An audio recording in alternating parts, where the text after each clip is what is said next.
This is a story about openness and sharing and opportunity. In the fall of last year, an instructional designer from Oracle found my wiki on augmented reality in education and contacted me and asked if I would like to be a member of his panel at South by Southwest. That began my journey to Austin and South by Southwest. Newsday calls South by Southwest the industry event where buzz is born. With 19,000 attendees and thousands of speakers, there's hundreds of sessions to choose from.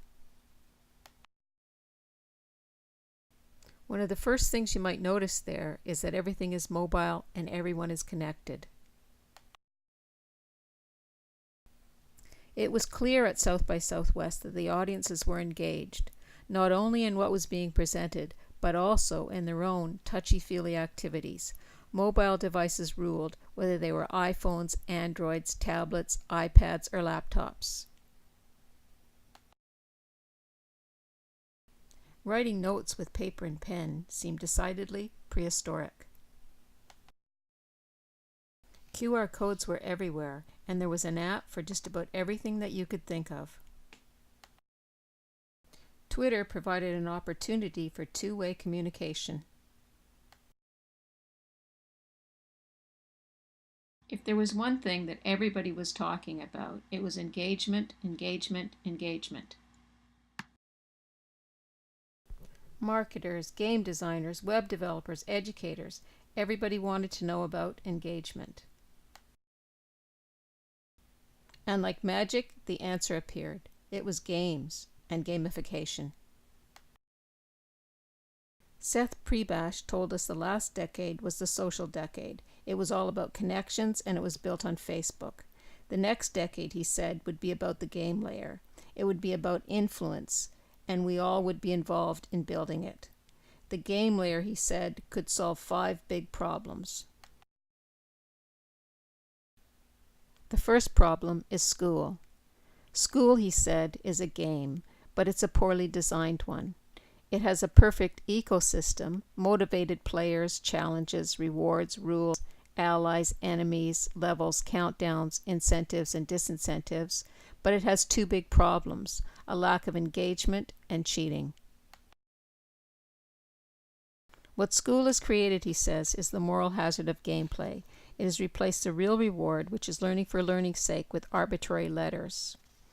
With grades, you can go from an A to an F on a bad day. He suggests focusing on the positive and progressing only up. For the second problem, cheating, he says cheating results in a disincentive. If you get caught, you lose. If you don't get caught, you win.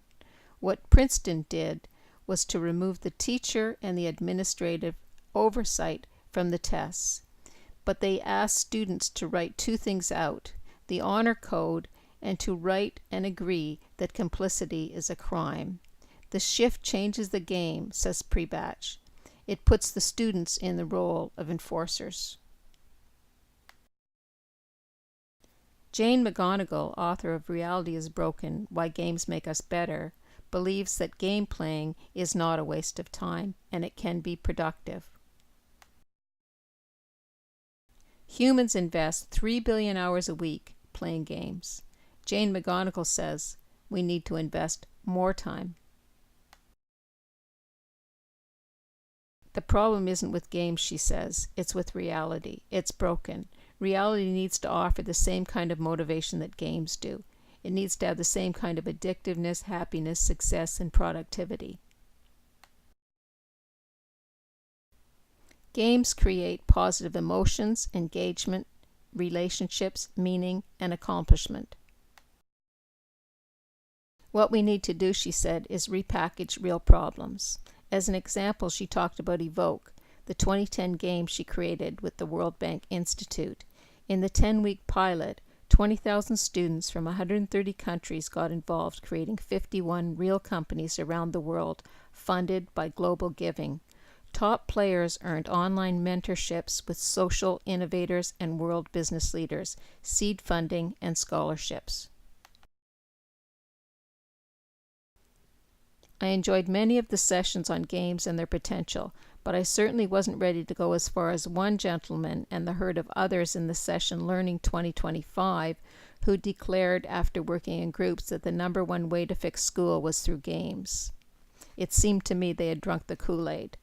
I was really happy to attend the session, Cheaper, Better, Faster, Can Casual Games Save Education, and especially happy to hear Scott Osterweil say that not all games are good and that it was time to separate the hype from the reality.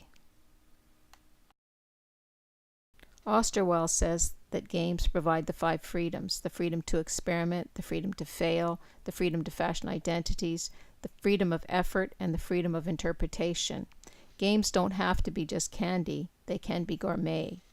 To find some interesting examples, go to YouTube and put in Education Arcade MIT and you'll see some real gourmet. Social networking applications were still a hot topic. Ray Yunko presented findings that showed that college students who had been actively engaged with class materials, classmates, and teachers on Twitter had higher grades than those who had not used the platform.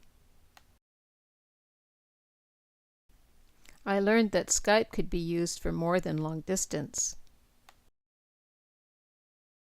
When you're far away from home, your dog likes it too.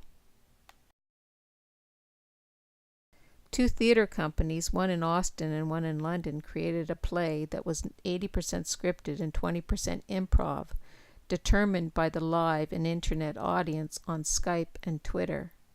The play documents the fictional online relationship of a couple. There's so much more I could say. At South by Southwest, learning really was ubiquitous. Engagement is not just possible, it's probable if we engage with the technologies we have today. In the beginning I said, this is a story about openness and sharing and opportunity. What I meant by that was that by having done work and shared it on the internet, I got invited to be a speaker at South by Southwest. That's not just an opportunity, that's a gift. It's a gift that keeps on giving.